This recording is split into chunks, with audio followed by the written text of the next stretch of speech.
जय हिंद दोस्तों। कैसे हैं आप लोग? तो आज हम बात करने वाले हैं साल 2025 में आई हॉरर मूवी 825 फॉरेस्ट रोड के बारे में। और दोस्तों, इस फिल्म की कहानी काफी अच्छी है और इसके एंड में जो ट्विस्ट है उसे देखकर आपका दिमाग घूम जाएगा। तो आप इस वीडियो को अंत तक जरूर देखिएगा। फिल्म की स्टार्टिंग में हमें एशली नाम की एक लड़की दिखाई जाती है जो कि एशलैंड फॉल्स नाम के एक टाउन में रहा करती थी। एशली वहां पर किसी चीज के बारे में रिसर्च कर रही थी और वो अपनी दोस्त से वीडियो कॉल कर रही थी और उसे सारी बात बता और वो अपनी दोस्त को वीडियो कॉल करती है और उसे सारी बात बताती है कि कैसे उस टाउन की जो थ्योरीज थी वो सारी सच थी। वो उसे ये भी कहती है कि उसने 825 फॉरेस्ट रोड का भी पता लगा लिया है। लेकिन तभी अचानक उसके दरवाजे पर कोई नॉक करता है और जब वो दरवाजा खोलती है तो वहां पर कोई भी नहीं होता।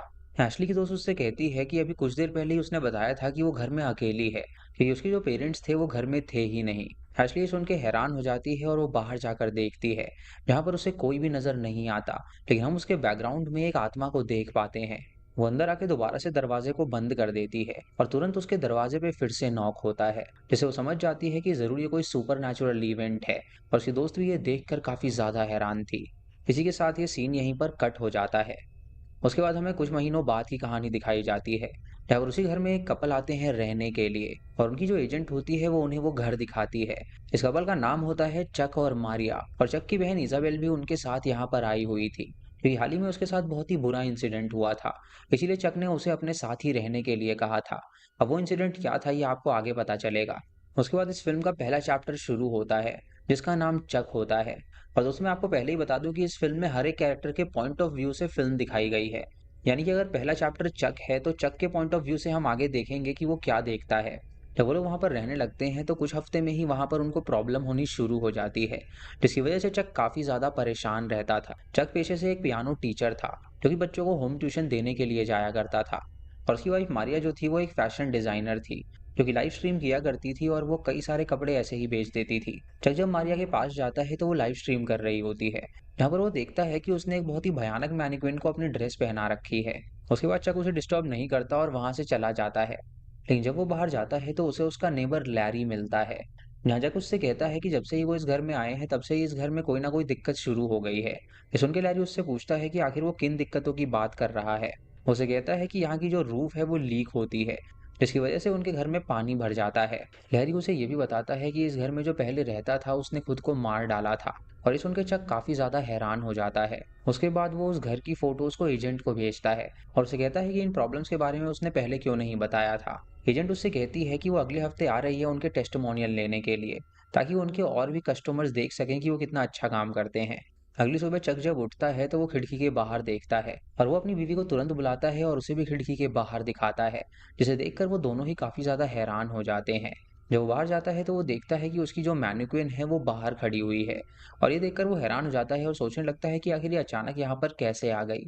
तभी लैरी भी वहां पर आ जाता है और वो उससे कहता है कि वो इस घर से बच कर रहे, क्योंकि उस औरत को परिवार के साथ ऐसे खिलवाड़ करना बहुत ज्यादा पसंद है। चकी सुन के हैरान हो जाता है और उससे पूछता है कि वो किस औरत की बात कर रहा है। तो उससे कहता है कि वो अपनी बहन का खास ख्याल रखे। तभी इजाबेल भी वहां पर आ जाती है और लैरी वहां से चला जाता है। और जक समझता है कि शायद इजाबेल ने ये किया होगा, इसीलिए वो उससे कहता है कि आइंदा वो ऐसा ना करे। लेकिन इजाबेल उससे कहती है कि वो उसके वाइफ के रूम में कभी जाती ही नहीं है, तो वो इस मैनिक्विन को कैसे उठा के यहाँ ला सकती है। उसके बाद चक उस टाउन की लाइब्रेरी में जाता है जहाँ पर वो अचानक से कई सारी बुक्स को जमीन पे पड़ा हुआ देखता है जो कि एक ऑर्डर में रखी हुई थी। ये देखकर वो हैरान हो जाता है और आगे बढ़ता है। लेकिन तभी उसे वहां पर एशली नजर आती है जो कि रो रही होती है और उससे कहती है कि इस लाइब्रेरी में वो किसी भी बुक को ना पढ़े, क्योंकि अगर वो ऐसा करेगा तो उसका हाल भी उसकी तरह होगा। जगी सुन के उससे कहता है कि आखिर वो कौन है और ऐसा क्यों कह रही है। तो वो उसे कुछ भी नहीं बताती और चक वहां से लाइब्रेरियन की तरफ जाता है जहां पर वो उससे कुछ बुक्स लेता है और उससे कहता है कि कुछ डेक ऑफ बुक्स जमीन पे पड़ी हुई हैं। ये सुन के वहां के दोनों लाइब्रेरियन हैरान हो जाते हैं और लाइब्रेरियन लड़की चक को कहती है कि क्यों ना वो उनका ग्रुप ज्वाइन करे जिसका नाम फ्रेंड्स ऑफ गार्डनिंग है, और वो रात को मीटिंग करने वाले हैं। अब चक घर आता है और बुक को पढ़ने लगता है ताकि वो उस टाउन की हिस्ट्री के बारे में जान सके। और वहां पर उसे 1980 में हुई टाउन काउंसिल ट्रेजेडी के बारे में पता चलता है, जिसे पढ़ के वो काफी ज्यादा हैरान हो जाता है। तभी उसकी स्टूडेंट ओलिविया उसके घर में आ जाती है जहाँ पर वो उसे पियानो टेबल पे बैठाता है और उसे बजाने के लिए कहता है। और जब वो उसे बजाती है तो वो उससे कहता है कि उसे अभी बहुत कुछ सीखना बाकी है। उसके बाद वो उसके लिए किचन में पानी लेने के लिए जाता है और तभी वो सुनता है कि वो बहुत ही अच्छी तरह पियानो बजा रही है और उसे कहता है कि वो तो उसे काफ़ी ज़्यादा एक्सपर्ट लगती है। लेकिन तभी वो अपने किचन में ओलिविया को देखता है और वो उससे पूछता है कि अगर वो यहाँ पे है तो पियानो कौन बजा रहा है। तो ओलिविया उससे कहती है कि एक भयानक लेडी यहाँ पर आई और उसने कहा कि वो उसे पियानो बजाने दे, और उस लेडी की जो शक्ल है वो इतनी भयानक है कि वो यहाँ पर टिकना ही नहीं चाहती। ये कह के वो तुरंत वहां से चली जाती है और जब तुरंत वहां पर जाता है तो देखता है कि वहां पे कोई भी लेडी नहीं थी। ये देखकर वो हैरान हो जाता है और सोचने लगता है कि आखिर उसके घर में चल क्या रहा है।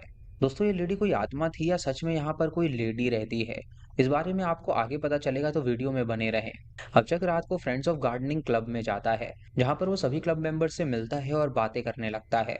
और सभी लोग सिर्फ एक ही चीज के बारे में बात कर रहे थे। हम जान पाते हैं कि ये सभी लोग मेंटली इल थे और इनके साथ पास्ट में जरूर कोई घटना हुई होगी, जिसकी वजह से ये लोग रिकवर करने की कोशिश कर रहे थे।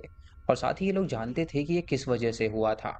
ये सुन के चक उनसे पूछता है कि आखिर वो सब किस बारे में बात कर रहे हैं। तो वो लोग उससे कहते हैं कि वो अभी नया है तो उसे इस बारे में जानना होगा। वो लोग यहाँ पर हेलन फॉस्टर की आत्मा के बारे में बात कर रहे हैं। चक उनसे पूछता है कि आखिर ये हेलन फॉस्टर कौन थी। तो वो उसे बताते हैं कि हेलन फॉस्टर यहाँ के फॉरेस्ट रोड पे रहा करती थी और उसने जब अपने आप को मारा था तो इस पूरे टाउन में कर्ज फैल गया था। इसीलिए वो लोग चुपके से यहाँ पे मिलते हैं और उसके घर का पता लगाने के लिए वो कोशिश कर रहे हैं, क्योंकि जब तक उसे घर का पता उन्हें नहीं लगेगा तब तक उसकी आत्मा को यहाँ से नहीं भगा सकते।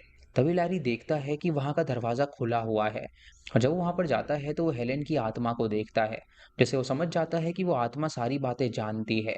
उसके बाद वो मीटिंग को रद्द कर देते हैं और वहां से घर की तरफ जाने लगते हैं। लेकिन चक जब जा रहा होता है तो उसे चर्च से कुछ आवाज आती है और जब वो वहां पर पहुंचता है तो देखता है कि वहां पर सिर्फ एक लेडी बैठी हुई है, जो कि जब पीछे मुड़ती है तो उसका चेहरा बहुत ही ज्यादा भयानक था।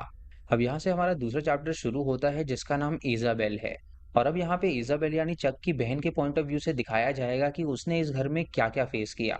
जब इजाबेल यहाँ पर आई थी तो वो काफी ज्यादा खुश थी और उसे इस घर के बारे में कुछ ज्यादा नहीं पता था। इजाबेल को उसके भाई ने ही अपने पास रखा हुआ था, क्योंकि दरअसल इजाबेल का हाल ही में एक्सीडेंट हुआ था जिसमें उसकी माँ की मौत हो गई थी और गाड़ी इजाबेल ही चला रही थी, जिसकी वजह से इजाबेल अपनी माँ की मौत का जिम्मेदार खुद को मानती थी। इसी वजह से वो डिप्रेस्ड थी और वो खुद को रिकवर करना चाहती थी। रात को इजाबेल जब थेरेपी ले रही होती है तो उसका भाई उसके रूम में आ जाता है, जहाँ पर वो उससे पूछता है कि आखिर वो किससे बात कर रही थी। तो वो बताती है कि दरअसल डॉक्टर ने उससे कहा है कि वो उसके दिल की जो भी भड़ास है वो एक रिकॉर्डर में रिकॉर्ड कर ले, इसीलिए वो यही थेरेपी कर रही थी। उसका भाई उससे कहता है कि वो उससे बहुत ज्यादा प्यार करता है, लेकिन वो उससे कहती है कि बचपन में ही वो उसे और पेरेंट्स को छोड़ के भाग गया था और अब जब माँ मरी है तो उसने फैसला किया कि वो उसके साथ रहेगा। यहाँ पे हम जान पाते हैं कि उन दोनों भाई बहन में जरा भी क्लोजनेस नहीं थी, क्योंकि दरअसल चक बचपन में ही घर छोड़कर भाग गया था, जिससे उसकी माँ काफी ज्यादा परेशान रहती थी। अगले दिन जब इजाबेल उठी थी तो बाहर से उसे आवाज आई थी और जब वो बाहर गई थी तो उसे पता चला था कि मैनिक्विन अपने आप बाहर चली गई है। इसीलिए वो वहां पर गई थी और उसे समझ में नहीं आया था कि आखिर वो मैनिक्विन अपने आप बाहर कैसे आ गई थी। रात को इजाबेल जब पियानो बजा रही होती है तो जब वो सीक्रेट मीटिंग से वापस आता है, जहाँ पर उसने चर्च में उस इविल लेडी को देखा था। इजाबेल जब चक से पूछती है कि आखिर वो इतना डरा हुआ क्यों लग रहा है, तो वो उसे सच्चाई नहीं बताता और उससे कहता है कि वो एग्जॉस्टेड है। इजाबेल अपने भाई को बताती है कि उसे इस घर में काफी ज्यादा अजीब लगता है और ऐसा लगता है कि मानो कि उसे कोई देख रहा हो। उसका भाई इस बात को इग्नोर कर देता है और उससे कहता है कि वो सोने चली जाए। और ये सुन के इजाबेल उससे कहती है कि वो जानती है कि वो उससे प्यार नहीं करता। अगली सुबह इजाबेल से मिलने के लिए उसका दोस्त ल्यूक आता है, जो कि उसके कॉलेज में पढ़ा करता था। और जब जब उससे मिलता है तो वो काफी ज्यादा खुश होता है। उसके बाद इजाबेल उसे अपने रूम में ले जाती है, जहाँ ल्यूक उसे उस टाउन के बारे में बताता है और उसे कहता है कि इस टाउन में एक कर्ज फैला हुआ है, जहाँ हेलेन की आत्मा उन सबको ही परेशान करती है। वो उसे ये भी बताता है कि उनकी लाइब्रेरी भी हॉन्टेड है, जहाँ पर किसी ने अपने आप की फांसी लगा ली थी और वो भी कुछ डेक ऑफ बुक्स पे चढ़कर। और तब से ही हर रोज वो डेक ऑफ बुक्स सेम वैसी ही तरीके से वहां पर मिलती हैं। यानी कि दोस्तों, चक जब पहली बार लाइब्रेरी में गया था और उसने डेक ऑफ बुक्स को देखा था तो वो दरअसल उस आत्मा का कमाल था। तभी वहां पर मरिया आती है, जो कि इजाबेल से पूछती है कि क्या वो उसके स्टूडियो में गई थी। तो वो उससे कहती है कि वो अभी यहीं पर थी और उसके स्टूडियो में नहीं गई। ये सुन के वो हैरान हो जाती है, मानो कि उसने कोई भयानक चीज देखी हो। और दोस्तों, ये चीज क्या थी ये आपको आगे पता चलेगा, जब मरिया के पॉइंट ऑफ व्यू से दिखाया जाएगा कि वो क्या प्रॉब्लम फेस कर रही है इस घर में। मरिया के वहां से जाने के बाद वो दोनों फिर से बातें करना स्टार्ट कर देते हैं, जहां पर ल्यूक उसे बताता है कि यहाँ पर सालों पहले एक लेडी रहा करती थी, जो कि फॉरेस्ट रोड पे रहती थी और उसका नाम था हेलन फॉस्टर। और वो वहां पर अपनी बेटी के साथ रहा करती थी। लेकिन उसकी बेटी जब स्कूल में जाती थी तो कुछ बच्चे उसे बुली किया करते थे, जिसकी वजह से उसकी माँ ने बहुत सारी कंप्लेंट्स करी काउंसिल को। लेकिन काउंसिल ने उसकी बात नहीं सुनी और स्कूल भी उसकी बात सुनने को तैयार नहीं था। लेकिन एक दिन उसकी बेटी नहीं सह पाई और उसने खुद को जान से मार डाला। और हेलन ने जब अपनी बेटी की लाश देखी तो वो काफी ज्यादा हैरान हो गई थी, इसीलिए वो काउंसिल मेंबर के घर गई और एक एक करके उसने सबको शूट करके मार डाला। और लास्ट में उसने खुद को भी शूट कर लिया था। तब से ही इस टाउन पे कर्स हो गया है और उसकी आत्मा यहाँ पर घूमती रहती है। और उसकी जो आत्मा है वो फॉरेस्ट रोड पे रहा करती थी, जो कि कई सालों पहले यहाँ से गायब हो चुका है। और किसी को नहीं पता कि आखिर उसका घर कहाँ पर है, क्योंकि मैप बदल चुका है और हर जगह का नाम नया हो गया है। और ऐसा कहा जाता है कि उसकी आत्मा को रोकने का वही एक जरिया है। अगर वो उसे घर में जाके उसे जला दें तो वो आत्मा भी चली जाएगी। इजाबेल ये सुन के काफी ज्यादा हैरान हो जाती है। और शाम को वो फिर से थेरेपी लेती है, जहाँ पर वो वॉइस रिकॉर्डर में अपनी सारी भड़ास निकालती है।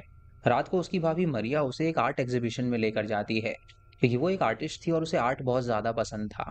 वो दोनों वहां पर पेंटिंग्स देखते हैं और काफी ज्यादा खुश होते हैं। और मरिया उसे बताती है कि दरअसल उसे बाइपोलर डिसऑर्डर है, जिसकी वजह से वो कई चीजें भूल जाती है, इसीलिए वो उससे इतना क्लोज नहीं हो पा रही है। इजाबेल उससे कहती है कि वो भी अपने दिमाग से अभी लड़ रही है, इसीलिए वो उससे ज्यादा बात नहीं कर पाती। तभी अचानक वहां पर एक पेंटिंग में हेलेन की आत्मा अपने आप नजर आ जाती है, जिसे देखकर सभी डर जाते हैं और उस पेंटिंग को ढक देते हैं और उस एग्जीबिशन को तुरंत रद्द कर दिया जाता है। रात को इजाबेल जब सो रही होती है तो अचानक से उसके कमरे का दरवाजा खुल जाता है और कोई लाइट को जला देता है। ये देखकर उसकी नींद खुल जाती है और वो तुरंत लाइट को बंद कर देती है। लेकिन तभी अचानक फिर से वो लाइट जल जाती है, लेकिन इस बार वो बल्ब को बाहर निकाल देती है और अपने पास रख लेती है। लेकिन तब भी वो लाइट अचानक से जल जाती है। ये देखकर वो हैरान हो जाती है और सोचने लगती है कि बल्ब तो उसके पास है तो वो लाइट कैसे जल गई। और तभी उस दरवाजे के पीछे से हेलन का हाथ निकलता है, जो कि उसकी तरफ देखती है, जिसे देख के इजाबेल डर जाती है और उसकी आंखें खुल जाती हैं और सोचने लगती है कि शायद ये कोई सपना होगा। लेकिन तभी वो अपने साइड में वो बल्ब को पाती है और सोचने लगती है कि क्या ये सच था या एक सपना था। अब इजाबेल इस बारे में अपने दोस्त ल्यूक को बताती है और उसे कहती है कि क्यों ना वो लोग मिलके उस फॉरेस्ट रोड का पता लगाएं, ताकि वो हेलेन के घर में पहुंच सके और इसे रोक सकें। लेकिन ल्यूक उससे कहता है कि कई सारे लोगों ने ये सब करने की कोशिश करी, लेकिन जिन भी लोगों ने वहां पर जाने की कोशिश करी वो सब मारे गए हैं। उससे पहले यहाँ पर एशली नाम की लड़की रहती थी और वो भी यही पता लगाने की कोशिश कर रही थी कि फॉरेस्ट रोड कहाँ पर है, और उसने ऑलमोस्ट पता लगा ही लिया था। लेकिन एक रात उसने खुद को जान से मार डाला, यानी कि हेलेन की जो आत्मा है वो वहां तक उन्हें पहुंचने ही नहीं देती है और उससे पहले ही वो उनको मार डालती है। तभी इजाबेल को उसका भाई कॉल करता है और उससे कहता है कि वो घर पर आ जाए। और जब वो घर पर आती है तो वो अपने भाई और भाभी को लड़ता हुआ देखती है और उससे पूछती है कि आखिर यहाँ पर क्या हुआ है। तो उसका भाई उससे कहता है कि वो जल्दी से सामान पैक कर ले, पर कल ही वो इस घर को छोड़ के यहाँ से निकल जाएंगे। इजाबेल देखती है कि मरिया काफी ज्यादा डरी हुई है, मानो कि उसने कुछ भयानक देख लिया हो। अब वो ऊपर जाती है और सामान को पैक करने लगती है और उससे मिलने के लिए उसका दोस्त ल्यूक आता है, जहाँ ल्यूक उससे कहता है कि वो उसकी मदद करने के लिए तैयार है और वो दोनों मिलके हेलेन के घर का पता लगाएंगे। तभी वो इजाबेल के साथ उसकी मदर की फोटो देखता है और उसे कहता है कि नीचे उसकी माँ मिली थी वो काफी ज्यादा स्वीट है। ये सुन के इजाबेल हैरान हो जाती है और उसे बताती है कि उसकी माँ तो मर चुकी है। तो ल्यू उसे बताता है कि अभी जिस लेडी ने घर खोला था वो उसकी माँ नहीं थी तो वो कौन थी। तभी इजाबेल नीचे जाती है और हेलेन की आत्मा उसे डिमोनिक आवाज में अपने पास बुलाती है। मरिया उसे रोकती है और उससे कहती है कि वो किचन में ना जाए, लेकिन जब वो किचन में देखती है तो वो हेलेन का भयानक रूप देखकर डर जाती है और वो दोनों मिलकर तुरंत वहां से भागती हैं और अपने रूम में चली जाती हैं। और इजाबेल को अपनी भाभी मरिया के चिल्लाने की आवाज आती है। उसके बाद हमारा तीसरा चैप्टर मरिया शुरू होता है, जहाँ पे हमें मारिया के पॉइंट ऑफ व्यू से दिखाया जाएगा कि उसने क्या डिमोनिक यहाँ पर एक्सपीरियंस किया। जब वो लोग पहले घर में आए हुए थे तो वो काफी ज्यादा खुश थे और मरिया अपने बिजनेस में काफी ज्यादा अच्छा कर रही थी। मारिया को हमेशा किचन में जो बर्तन थे वो एक सेट में रखे हुए मिलते थे और उसे लगता था कि शायद ये काम इजाबेल का है, इसीलिए वो चक को इस बारे में बताती है। तो चक उससे कहता है कि वो चिंता ना करे, वो अपनी बहन को समझा देगा। उसके बाद मारिया जब अपनी मीटिंग के लिए निकल रही होती है तो उसकी गाड़ी के आगे हम उस हेलेन की आत्मा को देख पाते हैं, यानी कि हर वक्त उस घर में वो उनके साथ मौजूद थी। उसके बाद वो साइट पे जाती है और लाइव स्ट्रीम करती है, जहाँ पर उसे अपना जो मैनिक्विन होता है वो मिसप्लेस नजर आता है, जिसे देखकर वो हैरान हो जाती है और सोचने लगती है कि आखिर ये किसने किया होगा। इसीलिए वो तुरंत इजाबेल के रूम में जाती है और उससे पूछती है कि क्या वो उसके रूम में आई थी। तो वो और उसका दोस्त कहते हैं कि वो वहां पर नहीं आए थे। अब मारिया को चिंता होने लगती है और वो समझ जाती है कि जरूर इस घर में कोई ना कोई गड़बड़ जरूर है, लेकिन वो इस बात को अपने हस्बैंड से छुपाती है और उसे कुछ भी नहीं बताती। अब अगले दिन जब वो लाइव स्ट्रीम करती है तो उस मैनिक्विन का हाथ उसकी लाइव स्ट्रीम में हिलता हुआ नजर आता है, जिसे कई सारे लोग देख रहे थे और उसे देखकर वो सभी लोग हैरान थे। जब वो अपना कैमरा उठाती है तो वो मैनिक्विन भी उसकी तरफ मुड़ के देखती है। तभी मरिया वापस जब अपने रूम में आती है तो वो मैनिक्विन वहां से गायब हो चुकी थी। और जब वो अपने बेडरूम में जाती है तो वहां पर वो उस मैनिक्विन को देखती है, जो कि इंसान की तरह चल रही थी, और ये देखकर वो काफी ज्यादा हैरान हो जाती है। और वो अपने पति को जब इस बारे में बताती है तो वो दोनों मिलकर उस मैनिक्विन को ही जला देते हैं। मारिया उससे कहती है कि उन्हें यहाँ से तुरंत निकल जाना चाहिए, क्योंकि इस घर में किसी की आत्मा रहती है। और शक तुरंत अपनी बहन को कॉल करता है और घर में बुला लेता है। और उसकी बहन जब वहां पर आती है तो वो उनसे पूछती है कि आखिर क्या हो रहा है। तो जग उससे कहता है कि वो जल्दी से सामान पैक कर ले, वो लोग अगले ही दिन यहाँ से निकल जाएंगे। जब वो सामान पैक करने के लिए जाती है तो मारिया नीचे ही होती है।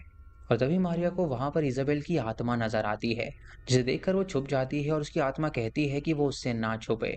तभी इजाबेल भी नीचे आ जाती है और उसकी आत्मा को देखकर वो दोनों डर के ऊपर भाग जाती हैं, जो कि हमें पिछले चैप्टर में भी दिखाया गया था। अब हेलेन की आत्मा सबसे पहले मारिया के पास जाती है। यहाँ पर उसका भयानक चेहरा देखकर मरिया जोर से चिल्लाती है और उसकी आत्मा तुरंत उस पर हमला करके उसे पोजेस कर लेती है। उसके बाद मारिया इजाबेल के पास जाती है और उसे संभालती है। और इजाबेल उससे कहती है कि वो अपनी आप की शक्ल आईने में देखे। और जब मारिया अपनी शक्ल आईने में देखती है तो उसकी नाक से खून निकल रहा था और वो काफी ज्यादा बीमार लग रही थी। इसीलिए अब वो लोग घर छोड़कर जाने का फैसला नहीं करते। अगले दिन उसके घर में ल्यूक आता है, जब वो इजाबेल से कहता है कि उसे फॉरेस्ट रोड का पता चल गया है, तो क्यों ना वो वहां पर जाएं और देखें कि आखिर वहां पर क्या है। अब इजाबेल चक को इस बारे में बताती है, तो चक डिसाइड करता है कि वो और इजाबेल वहां पर जाएंगे। तभी वहां पर वो एजेंट अपने कैमरामैन के साथ आ जाती है, जो कि उनसे कहती है कि वो यहाँ पे टेस्टिमोनियल शूट करने के लिए आई है। लेकिन चक उससे कहता है कि आज ये नहीं हो सकता। लेकिन तभी वहां पर मारिया आ जाती है, जो कि तैयार होकर आई थी, और वो कहती है कि वो टेस्टिमोनियल देने के लिए तैयार है। उसके बाद चक और इजाबेल तुरंत वहां पर जाने के लिए निकल जाते हैं और इधर मारिया अपना टेस्टिमोनियल देती है, जहां पर वो ल्यूक को ही घूरे जा रही थी। और वो टेस्टिमोनियल में अपनी बेटी के बारे में बात करने लगती है कि कैसे स्कूल में बच्चे उसे बुली किया करते थे। इधर चक और इजाबेल दोनों उस घर में पहुंच जाते हैं और वो देखते हैं कि वो घर अबैंडन्ड है और वहां पर कोई भी नहीं रहता। तभी चक को वहां जमीन के अंदर कुछ लेटर्स मिलते हैं, और जब वो उन्हें पढ़ता है तो उसे पता चलता है कि वो लेटर यहीं पर भेजे गए थे और वो हेलेन के द्वारा ही भेजे गए थे। वो वहां पर उस लेटर में हेलेन का नाम देखता है और वो सोचता है कि आखिर हेलेन अपने घर में ही क्यों लेटर भेजेगी। तभी वो उस घर के एड्रेस पे जो नाम रजिस्टर्ड है वो देखता है और उसे पता चलता है कि दरअसल यहाँ पर हेलेन नहीं रहती थी, बल्कि यहाँ पर उस बच्चे की फैमिली रहती थी, जो कि उसकी बेटी को बुली किया करता था। और हेलेन ने यहाँ पर घुसकर सबको जान से मार डाला था, और यहीं पे हेलेन ने खुद को भी मारा था, जिससे उसकी आत्मा भटक रही थी। उसके बाद वो हेलेन का एड्रेस देखता है जहां से वो लेटर भेजा गया था, और वो एड्रेस पढ़ के वो काफी ज्यादा शॉक हो जाता है, क्योंकि दरअसल वो जो एड्रेस था वो उसके ही घर का था। जिसे वो समझ जाता है कि वो लोग दरअसल हेलेन के घर में रह रहे हैं और इसी वजह से उसकी आत्मा उन्हें परेशान कर रही थी। अभी सुन के वो अपनी बहन के पास जाने लगता है उससे कहने के लिए कि उन्हें यहाँ से चलना चाहिए। इधर टेस्टिमोनियल सुन के ल्यूक बहुत ज्यादा हैरान हो गया था, और तभी अचानक हेलेन अपनी असली रूप में आ जाती है। और ये तीनों उसका भयानक चेहरा देखकर काफी ज्यादा हैरान हो जाते हैं और वो एक एक करके इन तीनों को जान से मार डालती है। इधर चक अपनी बहन से कहता है कि उन्हें यहाँ से चलना चाहिए, लेकिन उसकी बहन उसे रोते हुए कहती है कि उसने यहाँ पर कुछ चीजें देखी हैं। तभी एक आत्मा उसे पकड़ लेती है और उसका भाई उसे बचाने की कोशिश करता है, लेकिन वो आत्मा उन दोनों को अपने साथ ले जाती है और दरवाजे को बंद कर देती है। और इसी के साथ ये मूवी यहीं पर खत्म हो जाती है। यानी दोस्तों, हेलेन ने अपनी बेटी के बदले के लिए जिन लोगों को मारा था, आज भी उन लोगों की आत्माएं वहां पर मौजूद थी। और सिर्फ अफवाह थी कि हेलेन फॉरेस्ट रोड पे रहती है, बल्कि सच्चाई ये थी कि हेलेन टाउन में रहती थी। और जो फॉरेस्ट रोड में रहते थे वो बुली के माता पिता रहते थे, जिस लड़के ने उसकी बेटी को बुली किया था। और हेलेन ने उस लड़के और उसके माता पिता को वहीं पर मार डाला था, इसीलिए उनकी आत्माएं वहां पर भटक रही थी। और हेलेन का जो असली घर था, उस घर में जो कोई भी रहने के लिए आता था वो उसे बहुत ज्यादा परेशान करती थी और उसे जान से मार डालती थी। और ज्यादातर शिकार उन लोगों को बनाया करती थी जो कि डिप्रेस्ड हों।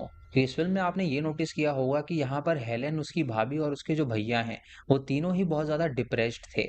उसका भाई ये सोचता था कि वो बचपन में ही घर छोड़कर भाग गया, जिसकी वजह से वो अपने माता पिता के लिए रिस्पॉन्सिबिलिटी नहीं उठा पाया। और उसकी जो बहन थी वो खुद को अपनी माँ की मौत का जिम्मेदार मानती थी। और उसकी जो भाभी थी, कई सालों से उसे बड़ी डील नहीं मिल पा रही थी, जिसकी वजह से वो काफी ज्यादा परेशान थी और उसे बाइपोलर डिसऑर्डर भी था। इसीलिए तीनों हेलेन की आत्मा के शिकार हुए।